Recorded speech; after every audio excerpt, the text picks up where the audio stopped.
Good morning student. चलिए, जो आज का हमारा टॉपिक है वो प्राचीन भारतीय इतिहास पर है और उसमें जो हमारे विषय प्राचीन भारतीय इतिहास हो गया और उसमें जो हमें टॉपिक है दो कवर करने हैं आज। एक तो कुछ महत्वपूर्ण अभिलेख और वो अभिलेख किस शासक के हैं। एक तो ये टॉपिक हमें कवर करना है क्योंकि एक क्वेश्चन हमारे एग्जाम में रहता है कि कौन सा अभिलेख किस शासक का है। दूसरा, पुरातत्व संबंधी जो प्रमाण है, एविडेंस है हमारे इतिहास की जानकारी के, एक वो देखने हैं। पुरातत्व में हमें क्या पढ़ना पड़ता है, आपके अभिलेखों से मिलने वाली जानकारी, कुछ प्राचीन काल में महत्वपूर्ण कार्य हुए वो अभिलेखों में संरक्षित है, एक वो लेख पढ़ना है हमें। एक राजाओं के महाराजाओं के कुछ कार्य है वो पढ़ने हैं हमें। तो यही पुरातत्व संबंधी हमें प्रमाणों से मिलने वाली आज जानकारी है। तो आइए देखते हैं हम आज की क्लास को आगे बढ़ाते हुए। विषय हमारा प्राचीन भारतीय इतिहास है और टॉपिक है हमारे, पहला टॉपिक है महत्वपूर्ण अभिलेख और शासक और दूसरा है आपका पुरातत्व संबंधी प्रमाणों से मिलने वाली जानकारी प्राचीन भारतीय इतिहास के बारे में। तो आइए देखते हैं। पहला पॉइंट है हमारा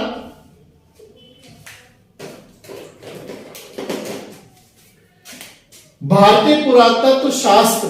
क्वेश्चन आता है कि भारतीय पुरातत्व जो शास्त्र है उसका पिता किसे कहा जाता है। तो आप याद रखना, भारतीय पुरातत्व जो शास्त्र है उसका पिता सर अलेक्जेंडर कनिंघम को कहा जाता है, पितामह। क्लियर है यहां तक के? पुरातत्व शास्त्र का पितामह किसे कहा जाता है? सर अलेक्जेंडर कनिंघम को कहा जाता है। दूसरा पॉइंट है पुरातत्व संबंधी प्रमाण 1400 ईसा पूर्व का, याद रखना 1400 ईसा पूर्व का बोगाजकोई अभिलेख। इसका क्वेश्चन ये भी आता है बोगाजकोई अभिलेख का समय क्या है? 1400 ईसा पूर्व। तो इससे चार जो वैदिक काल के देवता है, इंद्र, मित्र, वरुण और नासत्य, इन्हें अश्विन कुमार भी कहा गया है चारों को। क्वेश्चन कभी कभी ये भी दे देता है एग्जाम में कि अश्विन कुमार जो देवता है उनमें कौन है कौन नहीं है। तो वैदिक देवता इंद्र, मित्र, वरुण, नासत्य, तो इन चारों का को मिलाकर अश्विन कुमार कहा गया है और इन चारों की जो जानकारी मिलती है वो बोगाजकोई अभिलेख से मिलती है। और बोगाजकोई जो अभिलेख है आपका वो 1400 ईसा पूर्व का है। क्लियर है यहां पर? तीसरा पॉइंट है हमारा मध्य भारत में भागवत धर्म का प्रमाण किस अभिलेख से मिलता है। तो याद रखना, भागवत धर्म के बारे में जो हमें विस्तृत जानकारी मिलती है वो आपकी हेलियोडोरस के गरुड़ स्तंभ लेख से मिलती है। एक हेलियोडोरस थे, उनका जो लिखा गया गरुड़ स्तंभ लेख है, स्तंभ लेख से हमें भागवत धर्म की जानकारी प्राचीन काल के बारे में मिलती है कि इस समय भागवत धर्म भी एक धर्म था और उसके एक सब वो थे। तो याद रखना, मध्य भारत में भागवत धर्म का प्रमाण हेलियोडोरस के बेस नगर गरुड़ स्तंभ लेख से जानकारी मिलती है। चौथा पॉइंट है पहली बार हाथी गुम्फा अभिलेख से क्वेश्चन आता है। हाथी गुम्फा अभिलेख किसका है अभी मैं लिखवाऊंगा। दूसरा पॉइंट कलिंग राजा खारवेल का है एक पॉइंट। तो भारतवर्ष के बारे में पहली बार जो जानकारी मिलती है कि कोई भारत देश है या भारतवर्ष के नाम से देश है, वो आपके कलिंग राजा खारवेल के हाथी गुम्फा अभिलेख से इस चीज की जानकारी का प्रमाण मिलता है। क्लियर है यहां तक के पॉइंट? तो ये लिखा हुआ पहली बार हाथी गुम्फा अभिलेख से भारतवर्ष की जानकारी मिलती है। क्लियर है पॉइंट? नेक्स्ट है पांचवा पॉइंट है हमारा, पहली बार भारत पर एक जनजाति थी हूण, मध्य एशिया से आए थे लोग। तो हूण जनजाति का पहली बार जो भारत पे अटैक का प्रमाण मिलता है वो हमें मिलता है भीतरी स्तंभ लेख से। तो आप याद रखना, पहली बार भारत पर हूण जनजाति द्वारा कोई आक्रमण किया गया था, इस चीज का जो प्रमाण मिलता है वो आपका मिलता है भीतरी स्तंभ लेख से। क्लियर है? और ये मध्य एशिया साइड है। नेक्स्ट है, एक चीज और बता दूं, प्राचीन काल में क्या होता था कि महिलाओं के सती होने का प्रमाण मिलता है। तो प्राचीन काल में चाहे वो 2 ही दिन की शादीशुदा महिला क्यों ना हो, तो एक विडंबना थी हमारे समाज की। उसे भी अगर उसका पति किसी कारण से डेथ हो गई तो उसे भी उसके साथ चिता पे लेट के जला दिया जाता था। तो इसका पहला प्रमाण जो मिलता है 510 ईस्वी में, ये देखो सती प्रथा का पहला प्रमाण 510 ईस्वी के भानुगुप्त के एरण विलेख से मिलता है। तो आप याद रखना 510 ईस्वी का जो विलेख है एरण, वो किसका है? भानुगुप्त का। उसका नाम किस राजा का है एरण विलेख का? एरण विलेख। 510 ईस्वी का सती प्रथा का पहला प्रमाण इस अभिलेख से मिलता है प्राचीन काल में। क्लियर है यहां तक के पॉइंट? क्लियर है तक? नेक्स्ट है 7 पॉइंट, प्राचीन काल में कि कोई रेशम बुनकर श्रेणी होती थी, रेशम बुनने वाली, जैसा आज रुपट्टे वगैरह रेशम से और बहुत कढ़ाई वगैरह रेशम के कार्य होते हैं। तो प्राचीन काल से ये चीजें चली आ रही है। तो इसकी जो जानकारी है हमें मंदसौर अभिलेख से मिलती है। मंदसौर, प्राचीन काल में रेशम बुनकर श्रेणी की जानकारी। तो याद रखना प्राचीन काल में रेशम बुनकर जो श्रेणी थी, जैसे आज रेशम से कार्य होता है, जड़ी बूटे, वो फूल, कढ़ाई, तो इस तरह की जो हमें जानकारी मिलती है प्राचीन काल में मंदसौर अभिलेख से मिलती है। क्लियर? इसके बाद है हमारा प्राचीन काल के सिक्कों को, क्वेश्चन आता है एग्जाम में, जो प्राचीन काल के सिक्के थे उन्हें क्या कहा जाता था? तो उन्हें आहत कहा जाता था। आहत। तो याद रखेंगे आप लोग, प्राचीन जो काल के सिक्के थे उन्हें आहत के नाम से जाना जाता था। नेक्स्ट है, पहली बार सिक्कों पर लेख लिखने का कार्य यवन राजाओं ने किया था। मतलब जैसे आज ईसवी सन वगैरह लिखा जाता है, भारत सरकार का अशोक की लाट का चिन्ह दिया जाता है, तो इस तरह का प्राचीन काल से ये सब चीजें चली आ रही है। और इसका जो प्रमाण मिलता है कि पहली बार सिक्कों पर अभिलेख लिखने का कार्य किसने किया था? तो ये यवन राजाओं, एक यवन शासक थे, उन्होंने पहली बार सिक्कों पर लेख लिखने का भारत में कार्य शुरू किया था। नेक्स्ट पॉइंट है हमारा कश्मीरी नौपाषाणिक पुरा स्थल। एक बुर्ज होम स्थान है। क्वेश्चन ये भी आता है बुर्ज होम कहां पर है? तो बुर्ज होम जो है कश्मीर में है। और एक क्वेश्चन ये आता है कि मानव के साथ गड्ढे में कुत्ते को दफनाने का जो प्रमाण मिलता है, एविडेंस मिलता है, वो हमें कहां से मिलता है?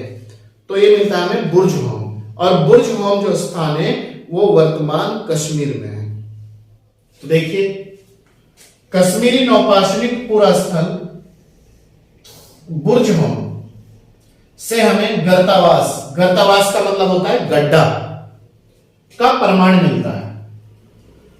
और इस गड्ढे में उतरने के लिए सीढ़ियां होती थी। जैसे आज के टाइम में हम मकानों में, घरों में ऊपर चढ़ने के लिए जीना चढ़ाते हैं, पैड़ी चढ़ाते हैं, सीढ़ियां चढ़ाते हैं, तो इसी तरीके से इसमें उतरने के लिए सीढ़ियां होती थी नीचे। तो ये भी इससे प्रमाण मिलता है। और इसी से दूसरा पॉइंट ये मिलता है कि इसमें मानव के साथ साथ कुत्ते को दफनाने का भी प्रमाण मिलता है, क्योंकि इससे पता चलता है कि उस समय जो पीरियड वो था मानव का, वो कुत्ता होता था प्राचीन काल में। तो इससे ये भी हमें पता चलता है। क्लियर है पॉइंट? तो ये सब पुरातत्व संबंधी प्रमाण ही है हमारे पास प्राचीन भारत को जानने के लिए। और ये सब क्वेश्चन हमारे एग्जाम में रहते ही रहते हैं। नेक्स्ट है, प्राचीन काल में गुप्त शासक समुद्रगुप्त को उसके सिक्कों पर,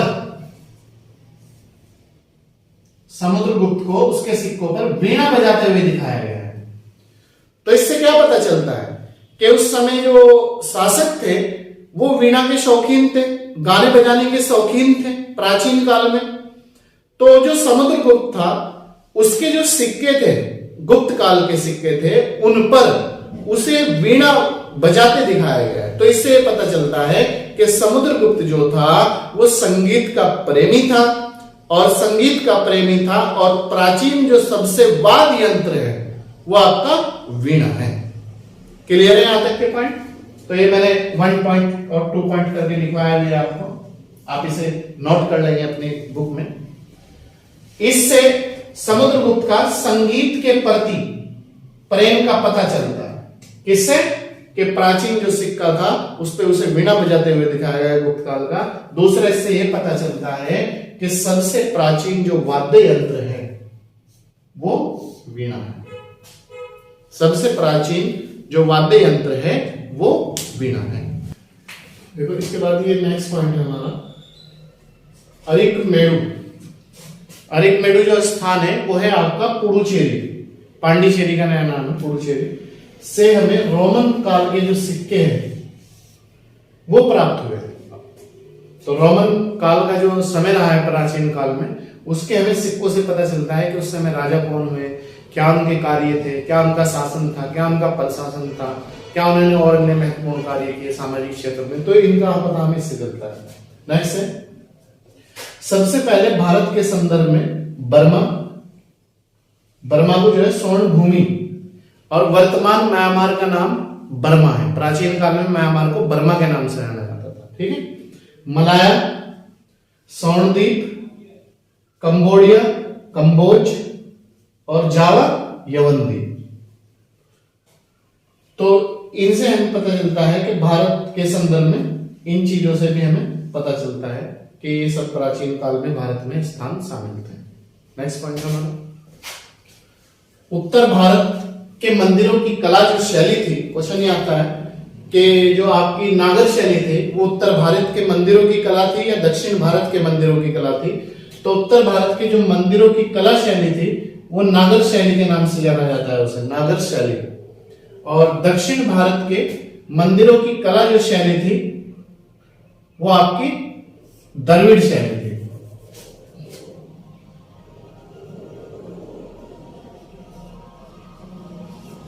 द्रविड़ शैली थी। तो उत्तर भारत के जो मंदिरों की कला शैली थी वो थी आपकी नागर, और दक्षिण भारत के जो मंदिरों की कला शैली थी वो थी आपकी द्रविड़। ठीक है। दक्षिणापथ, क्वेश्चन ये भी कई बार आ गया, दक्षिणापथ के मंदिरों के निर्माण में नागर शैली प्लस द्रविड़ शैली, जो दक्षिण भारत में मंदिर बनते थे उनमें दोनों शैलियों का प्रयोग हुआ है, उत्तर भारत की भी और दक्षिण भारत की शैली का भी प्रयोग हुआ है। तो उन्हें दोनों का प्रभाव देखने को मिलता है। दक्षिणापथ के जो दक्षिण भारत के मंदिर है, तो इन दोनों शैलियों को बैसर शैली के नाम से जाना जाता है। मतलब दक्षिण भारत के जो मंदिर है दक्षिणापथ के, वो बैसर शैली में उनका निर्माण हुआ है। क्यों? उसमें नागर शैली और द्रविड़ शैली दोनों का मिश्रण है। तो दोनों के मिश्रण के रूप को ही आपको बैसर शैली कहा जाता है। क्लियर है यहां तक के पॉइंट? इसके बाद एक शब्द है पंचायतन शब्द। तो क्वेश्चन आ सकता है एग्जाम में, पंचायतन जो शब्द है वो किससे संबंधित है? तो पंचायतन जो शब्द का संबंध है वो मंदिर रचना शैली से संबंधित है। मंदिरों की जो रचना है उस उनकी जो बनावट थी, शैली थी, निर्माण करने का जो कार्य था, वो जो ढंग था, पंचायतन जो शब्द का संबंध है वो मंदिर रचना की शैली से संबंधित है। क्लियर? नेक्स्ट है एक हिंदू मंदिर को तब पंचायतन कहा जाता है, समझ लीजिए कॉन्सेप्ट है, जब वह मुख्य मंदिर 4 सहायक मंदिरों से घिरा हो।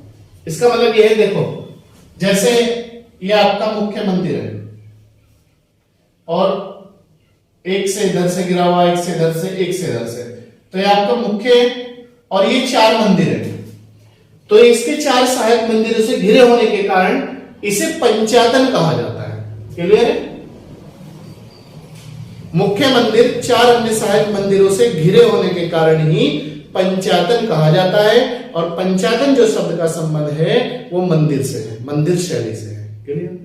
अब इसके बाद जो हमारा दूसरा टॉपिक है महत्वपूर्ण अभिलेख और आपके शासक। तो देखते हैं यहां से क्वेश्चन बनता है एग्जाम में। हाथी गुंफा जो अभिलेख है वो कलिंग राजा खारवेल का है। क्या तो आपको मैच के लिए देगा क्वेश्चन, या फिर आपको डायरेक्ट पूछेगा कि जो हाथी गुंफा अभिलेख है वो किसका है?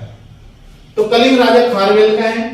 जूनागढ़ जो इसे गिरनार भी कहते हैं, रुद्रदामन का है। जूनागढ़ गिरनार अभिलेख रुद्रदामन का है। नासिक गौतमी बलश्री का है। नासिक अभिलेख गौतमी बलश्री। प्रयाग स्तंभ लेख समुद्रगुप्त का है, जो समुद्रगुप्त थे राजा। मंदसौर अभिलेख मालवा नरेश यशोवर्मन का है। जो मंदसौर अभिलेख है, जो मालवा के शासक थे यशोवर्मन, ये उनका है। ग्वालियर अभिलेख प्रतिहार नरेश भोज का है।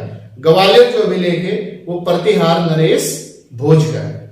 इसके बाद भीतरी एवं जूनागढ़ अभिलेख, ये आपका स्कंदगुप्त का है, स्कंदगुप्त। नेक्स्ट है देवपाड़ा अभिलेख, देवपाड़ा अभिलेख बंगाल शासक विजय सेन का, एक बंगाल के राजा हुए विजय सेन, ये इससे उनके बारे में हमें जानकारी मिलती है। तो कुछ ये अभिलेख थे हमारे, जिनसे हमें शासकों के द्वारा किए गए कार्यों की प्राचीन काल की जानकारी मिलती है। तो ये ऑलरेडी हमारे पास सब पुरातत्व संबंधी प्रमाणों की जानकारी थी। और एक नोट है लास्ट इसमें, प्राचीन काल के अभिलेखों का अध्ययन एपिग्राफी कहलाता है। तो प्राचीन काल के जो अभिलेख थे, इनका हमने अध्ययन किया है, उसे हमें एपिग्राफी के नाम से जाना जाता है। तो क्वेश्चन आ सकता है एपिग्राफी क्या था। प्राचीन काल के जो अभिलेखों का अध्ययन किया गया, जो पढ़े गए, रिसर्च हुआ, इनके बारे में जाना गया, इनके राजाओं के कार्य जाने गए, उसे एपिग्राफी कहा गया है। तो ये पूरा ऑल ओवर आज हमने प्राचीन भारतीय इतिहास विषय था, और इसमें पुरातत्व संबंधी प्रमाणों से हमें प्राचीन काल की जो जानकारी है, हमने वो टॉपिक कवर किया है। तो हमें पूरी उम्मीद है कि आज की क्लास आपकी पूरी समझ में आ गई होगी। और अगर कोई पॉइंट ऐसा रह गया है जो समझ में ना आया हो आप लोगों के, तो आप लोग किसी भी समय बाय मैसेज के द्वारा, बाय कॉल के द्वारा हमें आप संपर्क कर उस चीज की पूरी जानकारी और अपना कॉन्सेप्ट और अपनी समस्या का निदान पा सकते हैं। चलिए मिलते हैं हम आपसे नेक्स्ट क्लास में।